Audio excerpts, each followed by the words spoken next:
Good evening friends. आशा करता हूँ कि आप लोग बहुत अच्छे होंगे। तो टाइम वेस्ट ना करते हुए हम अपने आज के टॉपिक पर चलते हैं, जो कि है quantity theory of money. Quantity theory of money को देखने से पहले हम देख लेते हैं कि मनी को थोड़ा सा समझ लेते हैं कि मनी क्या है और what is the value of money. Let's see. The amount of goods and services received in exchange for a unit of money constitute the value of money. कि एक यूनिट मनी के बदले में हम कितना amount of goods and services received करते हैं, वही उसकी वैल्यू को बताता है। According to Crowther the value of money is what it will bye.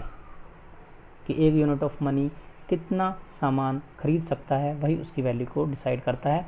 It is inversely related with the price level. Inversely related मतलब कि नेगेटिव रिलेशन है। अगर प्राइस लेवल ज़्यादा होगा तो वैल्यू ऑफ मनी कम होगा, और अगर प्राइस लेवल कम होगा तो वैल्यू ऑफ मनी ज़्यादा हो गया। क्वांटिटी थ्योरी ऑफ मनी क्या कहती है? Quantity theory of money, according to quantity theory of money states that the quantity of money is the main determinant of price level and the value of money. कि आपकी economy में price level और value of money को decide करने का जो main determinant है वो है क्वांटिटी ऑफ मनी। कि मनी की सप्लाई आपकी इकोनॉमी में डिसाइड करेगी कि आपकी इकोनॉमी में प्राइस लेवल कितना होगा और वैल्यू ऑफ मनी कितना होगा। Any change in quantity of money produce an exactly proportionate change in the price level. अगर क्वांटिटी ऑफ मनी में चेंज आता है तो वो प्रोपोर्शनेट चेंज होगा प्राइस लेवल में भी। मतलब कि अगर क्वांटिटी ऑफ मनी बढ़ता है तो प्राइस लेवल भी बढ़ेगा, और क्वांटिटी ऑफ मनी कम होता है तो प्राइस लेवल भी कम होगा। इसके अंदर एक और बात देखने वाली है, वो है other things remain the same. Other things remain the same का क्या मतलब है? मतलब है कि कुछ चीज़ों को हमने कांस्टेंट माना है। अगर नहीं मानते तो फिर ये हमारा लॉजिक जो है वो काम नहीं करेगा, क्योंकि इकोनॉमिक्स में हम अजम्पशंस के बेस पर ही थ्योरीज को बनाते हैं for the sake of simplicity, क्योंकि फिर चीज़ें कॉम्प्लिकेट हो जाएंगी। ठीक है। स्टेटमेंट क्या कहती है?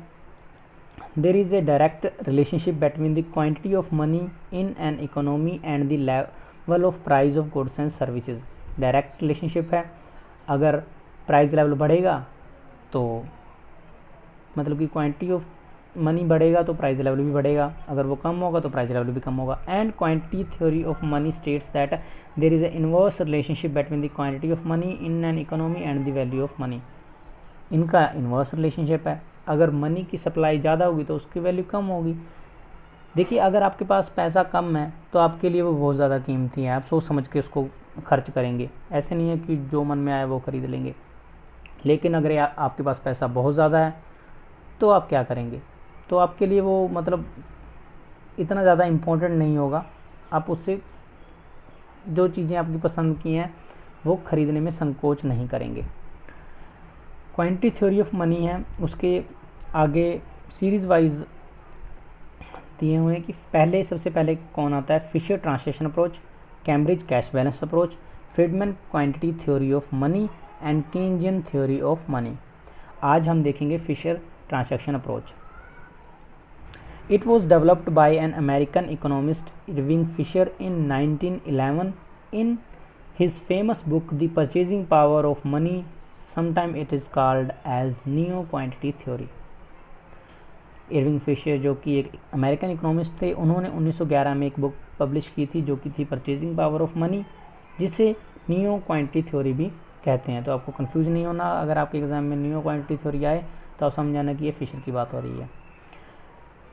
Fisher transition approach.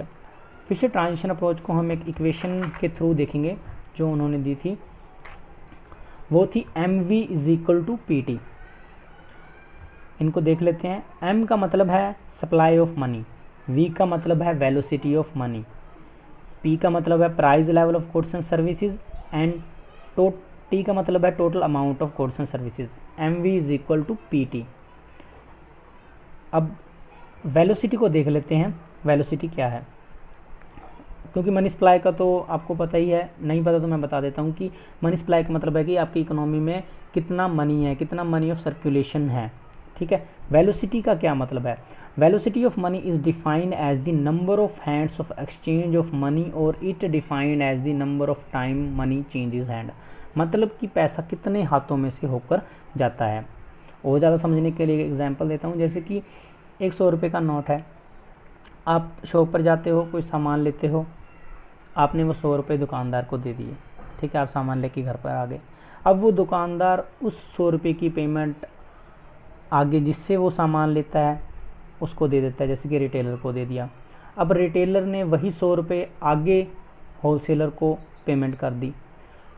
अब वो 100 रुपये जो हैं होलसेलर के पास हैं, होलसेलर उसे आगे अपने एजेंट्स को दे देता है जिनसे वो सामान लेता है, और वो एजेंट्स आगे फैक्ट्री से या किसी भी कंपनी से सामान लेते हैं उनको पेमेंट कर देते हैं।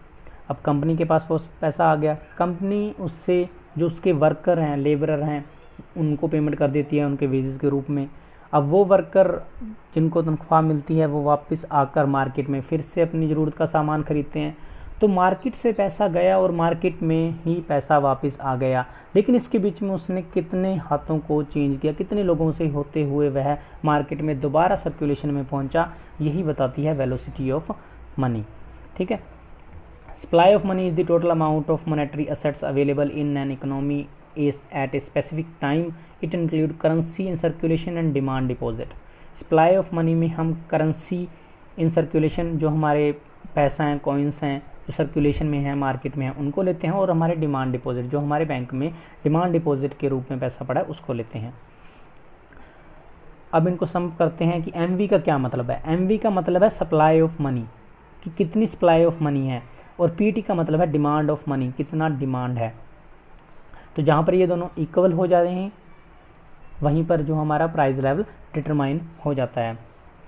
बाद में इसको फिशर जी ने मॉडिफाई कर दिया है।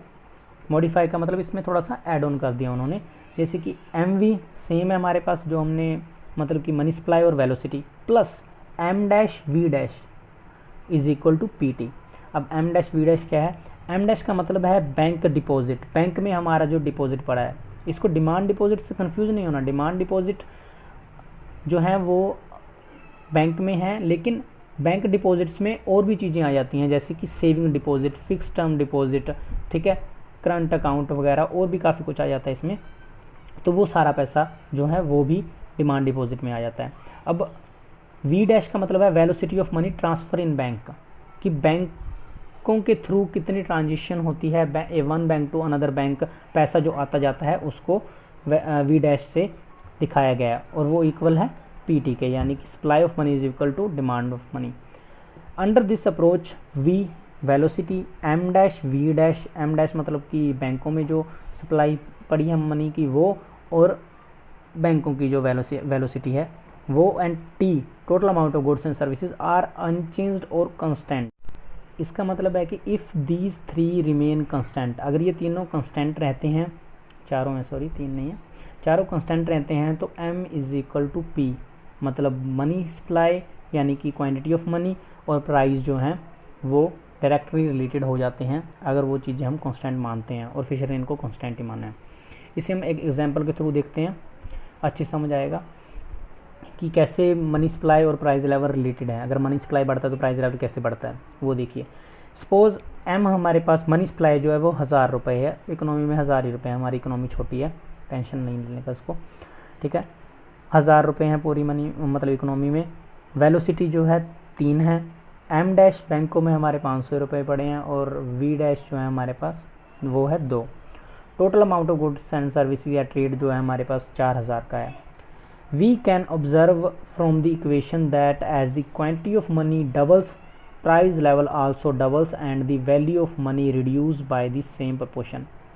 अब हम देखेंगे कि अगर हम बाकी सारी चीज़ें कांस्टेंट रहेंगी, अगर हम सिर्फ M को बढ़ाते हैं तो उसका प्राइस लेवल पर क्या असर पड़ेगा और उसका V पर क्या असर पड़ेगा, देख लेते हैं। हमारी जो वो इक्वेशन थी प्राइस लेवल के साथ रिलेट करने की, तो उसको हम अगर एक स्टेप और ऐड करें तो वो ये फॉर्मूला हमारे पास बन जाता है MV प्लस में M-V- बाई में T। तो P is equal to M हमारे पास कितना है 1000 रुपये, V हमारे पास कितना है 3, प्लस M- 500, V- 200 और T हमारे पास 400 है। तो 1000 की 3 से गुणा करेंगे 3000, प्लस में 5 दूनी 10 यानी कि 1000, ये हो गया 3 और 1 4, 4 से 4000 कट गए तो हमारे पास आ गया 1, यानी कि वैल्यू ऑफ मनी जो है वो प्राइस लेवल हमारे पास 1 है, ₹1 पर गुड, वेलोसिटी ऑफ मनी निकालने के लिए 1/p, 1 ही है, और p जो हमारे पास अभी हमने निकाला 1, तो 1 से 1 कट गया, 1 रह गया हमारे पीछे। तो मतलब वेलोसिटी ऑफ मनी भी 1 है, प्राइस लेवल भी 1 है। अब देखते हैं कि अगर मनी सप्लाई बढ़ जाती है तो प्राइस लेवल क्या होता है, तो वेलोसिटी क्या होती है।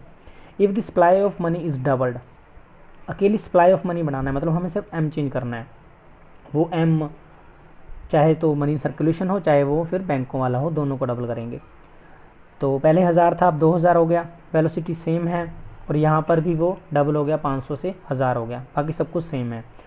तो 2000 गुणा 3 6000, और 1000 गुणा 2 2000, 6 और 2 8, 4000 से 8000 को हम जब डिवाइड करेंगे तो हमारे पास 2 आ जाएगा, मतलब कि ₹2 पर गुड। तो मनी जैसे ही डबल हो गया, क्वांटिटी ऑफ मनी डबल होगी, प्राइस लेवल भी डबल हो गया, पहले 1 था अब 2 हो गया। अब वेलोसिटी क्या रहेगी, वेलोसिटी ऑफ मनी 1/p, तो 1/2 यानी कि 0.5 कम हो गई। आप जनरल एग्जांपल देख सकते हैं कि कुछ सालों पहले अगर हम जाते हैं तो खाने पीने की चीज़ों का एग्जांपल ले लेते हैं, जैसे कि 1 रुपये में 4 पानी पूरी आया करती थी, पहले 4 गोलगप्पे आया करते थे। अब अगर आप खाने जाओगे तो 10 रुपये की 4 पानी पूरी आएंगी, या 10 रुपये की 4 गोलगप्पे आएंगे। तो देखिए कितना चेंज हो गया, कहाँ पर 1 रुपये में आपको वही सामान मिल रहा था, अब उसी के लिए आपको 10 रुपये पे करने पड़ रहे हैं। तो प्राइस लेवल कितना हाई हो गया और वैल्यू ऑफ मनी कितनी कम हो गई है। इसको डायग्राम से भी देखा जा सकता है। वाई एक्सिस पर हमारा प्राइस लेवल है और एक्स एक्सिस पर हमारी क्वांटिटी ऑफ मनी है। जब हम M1 पर हैं, M1 सप्लाई है मनी की, तो प्राइस लेवल हमारा P1 है। जैसे ही सप्लाई बढ़ जाती है, क्वांटिटी मतलब बढ़ जाती है मनी की इकोनॉमी में, M2 पर आ गए, प्राइस लेवल P2 पर चला गया। और उसके बाद अगर हम फिर से फर्दर क्वांटिटी को इंक्रीज़ कर देते हैं मनी की क्वांटिटी को, तो प्राइस लेवल हमारा P3 पर चला जाता है। तो डायरेक्ट एंड प्रोपोर्शनल रिलेशनशिप है। वेलोसिटी के साथ इसका क्या रिलेशनशिप है, देखिए जब हमारा M1 हम कम है, सप्लाई कम है इकोनॉमी में मनी की, तो वेलोसिटी बहुत ज़्यादा है, मतलब वैल्यू ऑफ मनी बहुत ज़्यादा है, ठीक है। जैसे ही सप्लाई बढ़ जाती है, ठीक है, प्राइस लेवल भी बढ़ रहा है इसके साथ साथ, तो वैल्यू ऑफ मनी कम हो रहा है। और फिर से अगर हम बढ़ाते जाएंगे सप्लाई ऑफ मनी को, तो वैल्यू ऑफ मनी कम होता जाएगा, हमें उसी fixed amount of goods and services के लिए ज़्यादा पैसा पे करना पड़ेगा। अंजप्शन को देख लेते हैं, अंजप्शन लास्ट में रहेगी, कोई बात नहीं, फिर भी देख लेते हैं। जैसे कि constant velocity of money, velocity money आपकी कंस्टेंट रहेगी। Constant volume of trade and transaction, trade और ट्रांजैक्शन का वॉल्यूम है, मतलब वो भी कंस्टेंट रहेगा, ट्रेड घटेगा बढ़ेगा नहीं। Price level is a passive factor, passive factor मतलब कि वो खुद से ऊपर नीचे नहीं होगा। अगर क्वांटिटी ऑफ मनी बढ़ेगी इकोनॉमी में तो ही प्राइस लेवल बढ़ेगा। Money is only a medium of exchange, money जो है वो मीडियम ऑफ एक्सचेंज, मतलब सिर्फ ट्रांजिशन पर्पज़ के लिए, लेन देन के लिए ही उसका इस्तेमाल किया जाएगा। Direct relationship between M and M dash, direct relationship मतलब अगर कि मनी सप्लाई बढ़ रही है, चाहे वो मार्केट में बढ़ रही है, चाहे वो, तो हम उसको बैंकों के साथ भी करेंगे। अगर मार्केट में पैसा ज़्यादा आ गया तो लोग बैंकों में भी पैसा ज़्यादा रखेंगे, सारा हाथ में तो लेके घूमने से रहे, लॉन्ग पीरियड अज्यूम किया। When V, M dash, V dash and T are constant for long run of time, the money supply is the direct proportionate to price level, ठीक है। तो ये थी फिशर की ट्रांजिशन अप्रोच, सिंपल सी approach है लेकिन इम्पोर्टेंट है। क्रिटिसिज्म क्या है इसका, इंटरडिपेंडेंस ऑफ वेरिएबल, इंटरडिपेंडेंस मतलब कि वेरिएबल्स जो है वो एक दूसरे पर इंटरडिपेंडेंट है, मतलब कि जो प्राइस लेवल है वो सप्लाई ऑफ मनी के ऊपर डिपेंडेंट है, अगर मनी सप्लाई बढ़ेगा तो प्राइस लेवल भी बढ़ेगा। Based on unrealistic assumption of long run and full employment, ठीक है, ये भी अनरियलिस्टिक अजम्पशन है कि आप लॉन्ग रन की बात कर रहे हैं, लेकिन शॉर्ट टर्म का क्या, शॉर्ट टर्म का तो आपने बताया ही नहीं। अब लॉन्ग रन को देखने के लिए काफ़ी लंबा टाइम होता है, ठीक है, ऊपर से आपने फुल एम्प्लॉयमेंट भी अज्यूम कर रखा है, तो अनरियलिस्टिक अजम्पशन है, ऐसा नहीं होता है। स्टैटिक थ्योरी है, बिल्कुल स्टैटिक थ्योरी है, डायनेमिक तो कुछ है ही नहीं, सिंपल सारी चीज़ें तो कांस्टेंट मान रखी हैं, तो स्टैटिक ही है। Fail to explain the trade cycle, जो है व्यापार में होने वाली जो फ्लक्चुएशन आती है ट्रेड साइकिल में, मतलब बूम, रिसेशन, डिप्रेशन, रिकवरी, उन चीज़ों को बताने का, उन चीज़ों पर ध्यान ही नहीं दिया गया, इग्नोर कर दिया गया। Fail to integrate the theory of value and theory of money, theory of value और थ्योरी ऑफ मनी के बीच का जो रिलेशनशिप है वो भी अच्छे से नहीं बता पाए थे Fisher. Money as a store value has been ignored, सिर्फ इन्होंने मनी को एज ए ट्रांजिशन पर्पस माना था कि मनी जो है वो लेन देन के लिए इस्तेमाल होगा, ठीक है, उसको एज ए स्टोर वैल्यू नहीं माना था। लेकिन मनी को हम सिर्फ ट्रांजिशन पर्पज़ के लिए यूज़ नहीं करते, उसको हम बचा के भी तो रखते हैं। बैंकों में अगर इन्होंने माना है भी बैंक में मनी पड़ा है, डिमांड डिपॉजिट ही माना है, तो सेविंग डिपॉजिट के रूप में भी रखते हैं, तो वो सेविंग ऑफ मनी हो गया ना, जिसके बारे में फिशर कुछ भी बता नहीं पाए थे। Price level is not a passive factor, इन्होंने पैसिव फैक्टर माना, लेकिन वो पैसिव फैक्टर नहीं होता, और चीज़ों पर भी डिपेंड करता है। No direct relation between M and P, बिल्कुल डायरेक्ट रिलेशन इतना सिंपल भी नहीं है, काफ़ी चीज़ों को कांस्टेंट माना है, लेकिन ये उन चीज़ों पर भी डिपेंड करता है। Difficulty to measure velocity, velocity को मापना बहुत मुश्किल है, ये बात तो सच है। जैसे कि अगर हम अपनी कंट्री की ले लेते हैं, इंडिया की बात ले लेते हैं, तो वेलोसिटी को मेज़र करना कि पैसा कहाँ से कितना गया, बहुत मुश्किल काम है। Ignore the non monetary factors, बिल्कुल नॉन मोनेटरी फैक्टर्स को तो इन्होंने इग्नोर ही कर दिया है, लेकिन वो भी इफेक्ट डालते हैं प्राइस लेवल और मनी सप्लाई दोनों पर। Partial explanation of general price level, बिल्कुल पार्शियल है, क्योंकि तो जल्दी से इसका कंक्लूजन देख लेते हैं अब। The general price level in a country is determined by the supply of money and demand for money, कि जहाँ पर demand for money and supply, money की सप्लाई और डिमांड जो दोनों इक्वल हो जाएंगी, वहाँ पर प्राइस लेवल डिटरमाइन हो जाएगा। ठीक है। Given the demand for money, change in money supply lead to proportionate change in price level, कि डिमांड फॉर मनी को कांस्टेंट माना उन्होंने, अगर डिमांड चेंज नहीं होती मनी की, लेकिन उसके बाद अगर सप्लाई चेंज होती है तो फिर प्राइस लेवल जो है वो भी चेंज होगा proportionately. Since money is the only medium of exchange and increase in the money supply will only lead to increase in absolute price level, not a relative price level, क्योंकि money को इन्होंने सिर्फ exchange के लिए ही माने कि वो उससे हम सिर्फ ट्रांजिशन पर्पज़ के लिए यूज़ कर सकते हैं, तो वो प्राइस लेवल के लिए मतलब कि अगर मनी सप्लाई हम बढ़ाएंगे, हमारे पास जितना पैसा आएगा हम उतने पैसे से सामान खरीदेंगे और उतना ही प्राइस हाई होगा। प्राइस क्यों बढ़ेगा, आप इस चीज़ को देखिए, इस चीज़ को अगले पॉइंट में मैं क्लियर करने की कोशिश करता हूँ। Under the equilibrium condition of full employment the role of monetary policy is limited.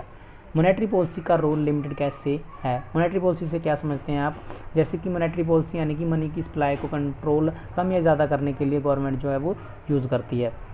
तो अगर पहले ही मान लेते हैं कि फुल एम्प्लॉयमेंट है इकोनॉमी में, फुल एम्प्लॉयमेंट है मतलब कि इकोनॉमी जो है वो इक्विलिब्रियम सिचुएशन में है और इससे ज़्यादा आउटपुट को बढ़ाया नहीं जा सकता। उसके बाद अगर मनी की सप्लाई बढ़ाई जाती है थ्रू मोनेटरी पॉलिसी के थ्रू, तो मनी, लोगों के पास पैसा ज़्यादा आ जाएगा, मार्केट में पैसा आ जाएगा, तो लोग ज़्यादा डिमांड करेंगे, लेकिन सप्लाई तो वहीं पर है क्योंकि फुल एम्प्लॉयमेंट पर है इकोनॉमी। इससे ज़्यादा एम्प्लॉयमेंट और इकोनॉमी में नहीं है, तो इससे ज़्यादा आउटपुट को बढ़ाया नहीं जा सकता, सप्लाई को बढ़ाया नहीं जा सकता। तो चीज़ों की सप्लाई तो उतनी है लेकिन उनकी मांग बढ़ गई है, और जब सप्लाई कंस्टेंट रहने से मांग बढ़ जाती है तो फिर उसके प्राइस बढ़ना लाजमी है। इसलिए प्राइस लेवल बढ़ता है, क्योंकि डिमांड नहीं, मतलब डिमांड जो है, बढ़ी हुई डिमांड को सप्लाई जो है वो मैच नहीं कर पा रही। ठीक है, उनके बीच में डिसइक्विलिब्रियम आ जाता है, तो इसलिए प्राइस लेवल जो है वो बढ़ता है। फुल एम्प्लॉयमेंट सिचुएशन को इन्होंने अज्यूम कर रखा है, इसलिए डायरेक्ट रिलेशनशिप जो है वो दिखा पाए थे फिशर। तो ये थी आपकी ट्रांजेक्शन अप्रोच। इसके बाद अगर हम कैश बैलेंस अप्रोच को डिस्कस करेंगे। तो आज के लिए इतना ही। Thank you very much and best of luck.